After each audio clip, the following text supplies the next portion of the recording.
నా పేరు ఎండి నిజాముద్దీన్, గ్రామం గొల్లాపల్లి. నేను బీఆర్ఎస్ పార్టీ తరపున నుంచి సర్పంచ్గా పోటీ చేయుచున్నాను. దీనికి మన గ్రామంలో నెలకొన్నటువంటి సమస్యలు చాలా ఉన్నాయి. గత బీఆర్ఎస్ ప్రభుత్వంలో కూడా చాలా అభివృద్ధి పనులు చేసినాము.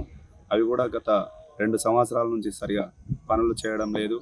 దీనికై నాకు మన గ్రామ ప్రజలు అధిక మెజార్టీతో గెలిపించినట్టయితే నేను గ్రామంలో ఎల్లవేళలా గ్రామంలో ఉంటాను. మీకు ఏమైనా సమస్యలు వచ్చినసో నేను కూడా వాటిని అతి తొందరలోనే పరిష్కారం చేసి మీకు ఎప్పటికీ కూడా నేను అందుబాటులో ఉంటాను. నేను ఇక్కడనే ఉన్నాను కాబట్టి మీకు సమస్యలు ఎప్పుడు వచ్చినా కానీ నేను పరిష్కరించడానికి సిద్ధంగా ఉన్నాను. ఇది నా యొక్క మనవి. గుర్తు వచ్చేసి ఫుట్బాల్ గుర్తు. ఈ ఫుట్బాల్ గుర్తు పైన అందరూ కూడా వేటు వేసి గెలిపించగలరని నా యొక్క మనవి. అందరిలాగా మాటలు చెప్పి నేను తప్పించుకోవడం కాదు, మాట ఇచ్చి నిలబెట్టుకోవడం నా యొక్క కర్తవ్యం. మీరు కూడా నాకు ఫుల్గా సపోర్ట్ చేసినట్టయితే నేను కూడా మీకు ఏ పనినైనా అందుబాటులో ఉండి చేయగలను. అసలైన తొలి వెలుగు. ఫాలో వాట్సాప్ @తొలి వెలుగు official.